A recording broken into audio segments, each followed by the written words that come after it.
What is good, everyone? For this video, I'm starting another new series here, and it should be a good one. I'm calling it Learn from the Best, and it's where I cover a variety of some of the most known, most influential, and greatest photographers in the genres of documentary, photojournalism, and street photography. And not only do I cover them by sharing some of their history, background, a little bit about their styles, about their gear they might have used, different facts I can find, quotes, all types of things, and also, of course, share some of their photography. But on top of that, we're going to learn from them too, and I'll go over a selection of some of their work. And by looking through some of their work with you, I'll be able to share different insights, strengths, just different things I see that might be valuable to pass on, different things that I've learned through looking through their work over time. And as a common theme on this series, learning through photos is one of the most valuable things to get better when it comes to photography. So for this first installment of Learn from the Best, I thought it made sense to start with none other than Henri Cartier-Bresson. Here he is right here. Born in 1908, Henri Cartier-Bresson was a French photographer considered by many to be the father of photojournalism, a pioneer of 35mm film, and the master of candid photography. Born on August 22, 1908 in Chanteloup-en-Brie, France, Henri's father was a wealthy textile manufacturer, and his mother's family had found success in the cotton industry. This wealth gave Henri a privileged childhood growing up in Paris and Normandy. It also supported him financially to pursue photography freely. He was first interested in painting and attended a private art school under Cubist painter André Lotte. He credited this to teaching him photography without a camera. Henri was most drawn to the Surrealist movement and finding the extraordinary out of the ordinary in photography. He was influenced by photographer Henri Cartier, who many credit as the first to really move photography into this realm of finding interest out of life. After this, he studied at Cambridge and conscripted in the French army, where his relationship with photography deepened. After seeing the photograph titled Three Boys at Lake Tanganyika by Martin Mukachi, he said, "I suddenly understood that photography can fix eternity in a moment." Cartier-Bresson soon acquired a Leica camera with 50mm lens and traveled around Europe photographing candid moments in the streets. He befriended Hungarian photographer Robert Capa and started getting some of his work published and exhibited. When World War II broke out in 1939, he joined the French army again. He was soon captured by German soldiers and put in prisoner of war camps for almost 3 years. After the war ended, he dug up his buried Leica and went back to shooting the streets. In 1947, with Robert Capa and a few others, he founded the now famous Magnum Photos. For more than 3 decades, Cartier-Bresson traveled and documented life and major events on assignment and for his personal work. From the Spanish Civil War to the assassination of Gandhi to the fall of the Berlin Wall, he was there to photograph it. Henri Cartier-Bresson's work has now put him at the top of most photographers' lists when it comes to photojournalism and street photography. He is most famous for not only coining the term the decisive moment, but also defining it with his work. Some of the things he was known for was one, being known for the term decisive moment, which he also titled his most famous book. But by that decisive moment, he was always looking for that moment where a split second before and a split second after the moment was gone within natural life, finding those candid images, unobtrusive, seeing scenes and photography like a painter, composition, geometry, all these things were very important to him, and he is really known for finding interest out of life and making photos that were more interesting than meets the eye. His photos were filled with life, human activity, finding ways to make the scenes more interesting in a photo. He was really a pioneer of all this. Before him, most photographers were just shooting straight ahead shots, not really trying to make it more interesting than meets the eye. And a lot of what you see today when it comes to street photography was really heavily influenced by him, as were many of the influential photographers since him. So that's a very quick background and history of photographer Henri Cartier-Bresson. Now, when it comes to what camera he used, he's very well known for using a Leica rangefinder. He used a variety of them.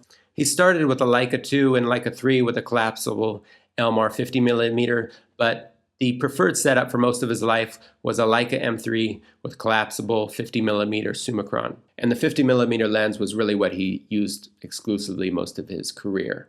He really liked that perspective. And for people that like quotes, here I have a few of his more known quotes. One very famous thing he said is, "Your first 10,000 photographs are your worst. And in today's age with digital, that would be closer to probably your first 100,000 images are your worst. But what he means by that is photography takes experience. You just have to get out there, and the more you shoot, the more experience, the more you see, and the more improvement you should have. Another quote of his was, "Sharpness is a bougie concept." And by that he means perfection is not always everything. A lot of the most perfect photos are boring, and some of the imperfect photos are the most interesting. So don't get too caught up on being perfect and getting everything sharp when it comes to photography. He also said the picture is good or not from the moment it was caught in camera, which means that no matter what you do, no matter what filters, how much you edit it, whatever you do after, when it comes down to how good a photo is, what really matters is once you click that shutter, what you have there. That's what makes the photo. And one last quote from him that I think is very important for all photographers to go by. "It is an illusion that photos are made with the camera. They are made with the eye, heart, and head." And of course, what he means by that is it's mostly about your eyes. So when it comes to a good photograph, and what makes a great photographer is how he uses his eyes, what he sees, and what he can bring by looking and finding the things that are unique and turning them into a very interesting photo. And that's something that your camera is not going to do for you. You have to do it. Okay, so now that we've learned a little bit about Henri Cartier-Bresson, now it's time to learn through his photos. So for this segment, we're going to go into my computer and get into that selection of photos and learn a little bit. So let's go. All right, for this part 2 of Learn from the Best on Henri Cartier-Bresson, I have a selection of some of his more known photos that we're going to learn through. I'm going to share different insights, strengths, different things that I see that he did that can be not only learned from, but also can be applied to your own work and hopefully help you improve. So let's get into it. I'm going to do this very just natural, off the top, candid. That's how I like to do these things. So let's get into it, starting with maybe his most famous photo, famous from his book, The Decisive Moment, and also very connected to what he called the decisive moment, where a split second before and a split second after the moment is gone. So you have to capture it right in this moment right here is what he's referring to. One big thing you have to take into account with this photo is when it was taken. Today in street photography, you see all types of juxtapositions. It's something that people really look for, but back then you didn't have that. So this was a very original shot, and you weren't seeing people take photographs where they were trying to connect things. So the first thing right off is you have this man jumping across here, and then back here you have this picture of what looks like a figure of a person leaping across too, which really connects these two, and then you have the reflection. So you have three figures all marrying each other like this, and you have something to look at, you have connection, it creates interest. The reflection here is especially interesting like that, and the fact that he's all silhouetted out, blacked out, it adds to it too, gives it an abstract quality matching this back here.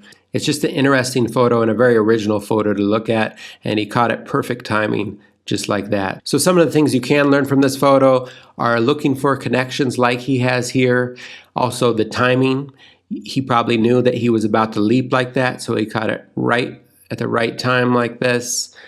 You have reflections here, so that's something to look for too in photography when you're out there. Look for reflections.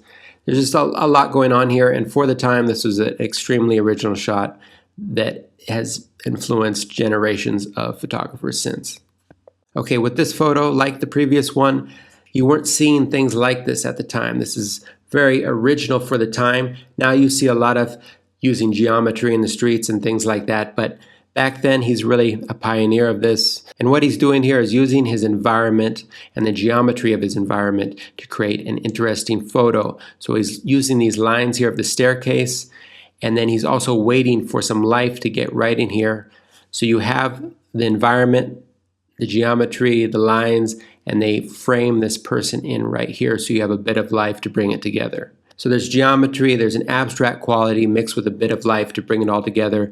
And it's somewhat artistic too in a way. And today you see a lot of shots that try to apply these different things too. Again, here you have a lot of different lines. So you have this arch here like this. You have this gondola or whatever this boat is that points up straight like this. And you have a bit of life right here. So there's a lot going on here. So a lot of Henri's photos have multiple strengths going on here. With this scene, you have a very picturesque scene. It's like almost like a painting, which you do see in a lot of Henri's work too. So you have a painting-like scene, you have the geometry here, you have leading lines that lead to this person here, and then you have a bit of life too to bring it all together. And like I said right here, this is definitely a leading line. So when you look at this photo, you're really brought to this archway here with the reflection making somewhat of a circle here, and then you have this leading line here, and then it points right to this woman here who's right before she gets into the trees. So there's a bit of a framing in here, and catching her mid-movement adds a little bit of gesture. And then you have this here too, the sun.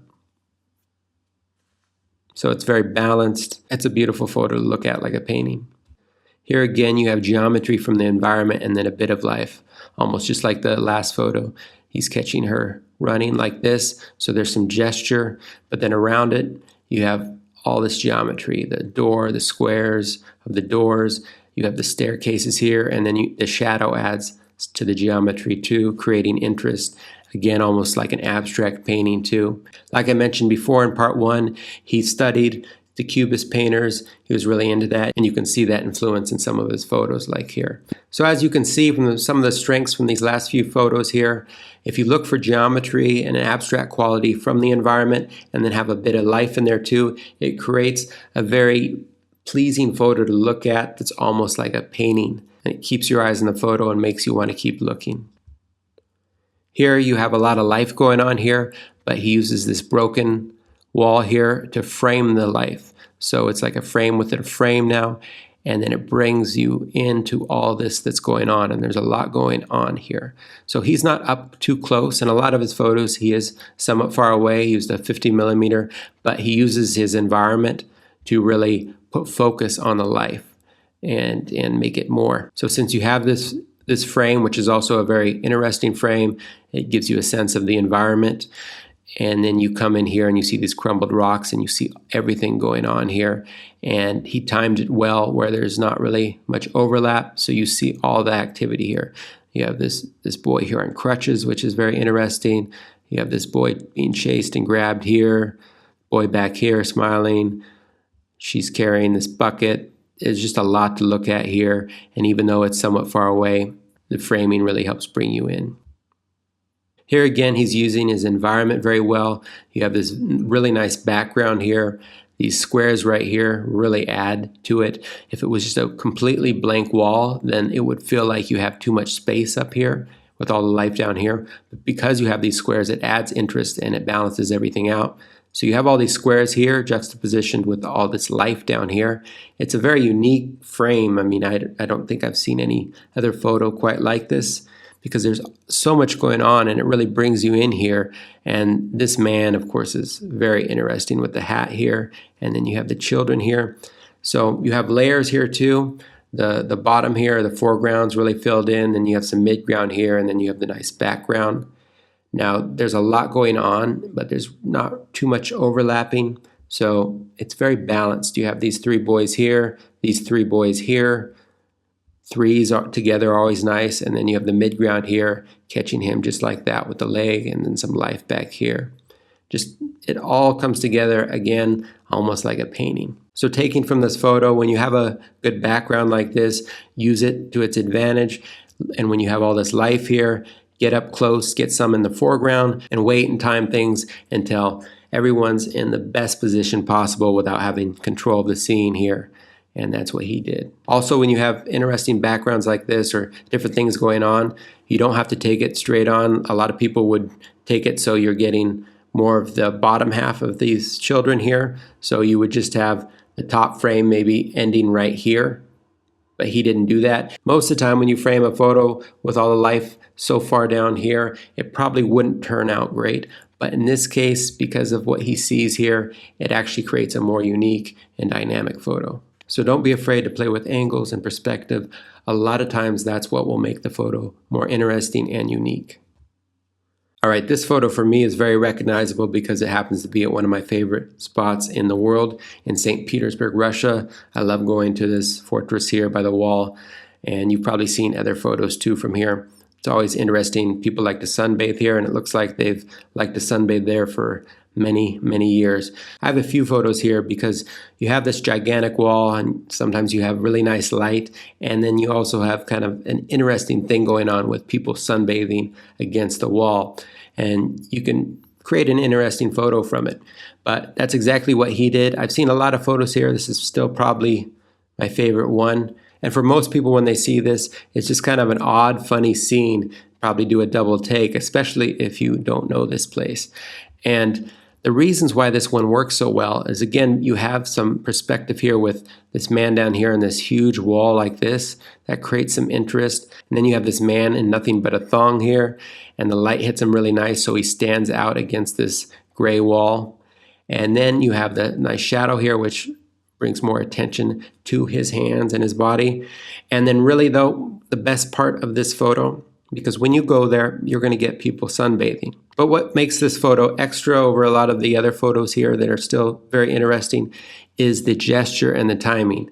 So you have this man here, and he's sunbathing, but Henri caught it at the best time because you have a very odd gesture here, which makes the scene even more odd. It's already an odd scene, but catching it with his hands like this, and you get the shadow here, just how he's positioned against the wall like this, the odd gesture and an odd scene, just puts it over the top, making it a very unique photo. And it's just a very interesting photo. And even though he's a small part of the scene, in this case it works because it's just with the contrast there, it really brings a lot of attention to him, and the wall actually makes it even more interesting in this case. Here also you have some contrast here that works. So you have this black right here against this wall, and then this child's in white here, which makes them stand out quite a bit. And also, like in some of his previous photos, he found a nice wall here. It's an interesting wall here. You have the white and the black. It's gritty with character, and like the previous photo, he catches this child at the right moment with some gesture here, which makes the scene more odd with the child's head back like this, hands up like this. It brings more attention. If this child was just standing against the wall, it wouldn't be 1/10 as interesting. But now, because you have the contrast here, there's not anything else going on, so everything brings attention to this child here, and it just creates kind of an odd feeling, odd scene with character. So a major thing to apply to your own work, and it's something that I try to do, is timing it so you can catch the mid-movement and gesture, which will make the scene much more dynamic by giving the viewer something to look at and bring them in. So when you see someone doing something, try to catch them at the best time where there's the most gesture. Here's another photo of Henri's that looks like a painting. The composition's perfect. Everything's in the right place. He waits until he's pouring the glass of wine like that, looking down, which adds a little bit of gesture and interest. And there's no overlapping here. So you have these four figures, and they fill the scene, fill the frame. So there's just a lot going on here to look at. And then you have this boat here to complete the scene in the nice water. So with this one, the composition, he got the right angle here. He waited for the right timing, and he found a scene that's beautiful to look at. Here, this photo is all about seeing and timing the right moment, the decisive moment. So you have really nice flow here and a lot to look at and keep your eyes on the scene. You have three people, and a lot of things, there's the rule of threes, not just in photography, but for the human brain, putting things in threes seems to appeal more. So here you have three people to look at. And the flow here of the hands is what really makes this, and then also the eyes. So just perfect timing here. You have this hand up here, this hand here, barely touching, this hand here. There's just a lot of gesture, and then you have this coming in like this. So when you see this photo, your eyes look at the hands, and then they come to the eyes. So there's just, if you start here, imagine starting here, it points in, and then you're looking at the hands, then you see her eyes looking at you, then hers, and then hers. So it just keeps you on the scene in that circular motion. And then also you definitely have a lot of life in this photo. It feels like a real candid moment. Even though they're looking at you, it doesn't feel fake. It feels real. And it's just again too, kind of like a painting. Everything's pretty much perfect. So with this photo, you have people doing something, and it's about timing it, seeing it, sensing the right moment, and also getting in the right position, the right angle to make it all come together. Here too, he waited for the gesture here to add more. Now he probably came up on the scene and he saw these people. This is in India. And it's already a nice scene. You have a picturesque background here. You have them wearing these, kind of blends in with the environment here. But you need a little bit more, and he gets this gesture here, which adds a little more life to it too, because you can't really see their faces. You can see this face, but that's about it, which creates a bit of mystery, but then keeps enough life in there too with the gesture. And this one also is like a painting too. So the composition's nice. While most of the time you probably don't want to take pictures of backs because they usually are boring since you can't see the face or see a lot, but that doesn't mean to never take a picture of backs. Sometimes they can be interesting, and in this case they are. In this case they add a bit of mystery, character, and blend in nicely with the scenery and have enough life and gesture in there so they're not completely inanimate. Here again we have a photo where the timing freezes the gesture like this, making the photo more dynamic and bringing the viewer's eyes here. And so in this case, I've seen a couple other photos actually from Henri Cartier-Bresson at the same spot with these same children, but this is the most interesting one mainly because of this girl here. But here you have the 4 children here, but why do your eyes come here the most? It's because of this gesture. So you can see she's actually doing something too. Looks like she's trying to climb this wall. So you have her really outstretched here, and then she's wearing the dress that actually has its own gesture there too. So that creates some interest. Can't really see her face, so there's a little bit of mystery there too. And then you have the other children to complete it. You have this boy doing something, this girl doing something here, and then the girl back here. So it fills up the scene even though they get smaller there. But then also the rest of the scene is somewhat interesting too. But really the biggest thing about this one, like some of the others, is once you find an interesting scene with some life, timing it so you get the best gesture that shows the most life and activity and dynamic. And we'll finish off with this photo. This one is another one I would call the decisive moment. Now, the composition on this photo is not perfect, but the boy is so strong in this that it doesn't really matter. And I imagine in this shot, this is more of an instinctual shot. When you see something so interesting like that, you take it. It's just he has this face here that's perfect. So you already see this boy here. He's carrying these, and you have some symmetry here when you have it on both sides like that. That's usually a strength. It's more appealing to look at, but you have this face that is really what makes it. And then back here, you do have these 2 girls looking at him too. He just looks like he's the man in this photo. Like you could create somewhat of a story just by looking at this. There's just a lot of expression here that really go together with what he's carrying. And it's just an interesting photo to look at. So with this photo, it doesn't always have to be perfect when you have something as strong as you have here. It's all about getting the decisive moment, catching the expression when it has the most feeling and creates the most interesting photo. So sometimes just go by your instincts, take it when you feel it. All right, so that's just a small selection of some of Henri's photos and some of the things you can learn through his work. I recommend checking out a lot more of his work. Some of the books I would recommend is, for one, definitely The Decisive Moment. There's also his book Scrapbook. There's Henri Cartier-Bresson in India, as he did a lot of work there. And then there's The Man, the Image, and the World, which has a lot of his work throughout his career. So check out those to see more of his work. He has a lot of different work, a big variety, and you can really learn a lot through going through his images, kind of like we did already. And if you like his work, there's some other photographers I'd recommend checking out. For one, the one that influenced him, Henri Cartier, who really started it all when it comes to finding interest out of life and making it more than meets the eye. Then there's Robert Doyenot, Walker Evans, Eugene Smith, and then of course the photographers he co-founded Magnum Photo Agency with, which would be Robert Capa, David Seymour, William Vandevert, and George Roger. So that brings us to the end of the first installment of Learn from the Best with Henri Cartier-Bresson. Since it was the first one, let me know what you think. Anything that you liked, maybe something you want me to add or change up. I'm always open. You can send me comments or direct messages. But in the meantime, thanks for watching, and I'll see you next video. Cheers.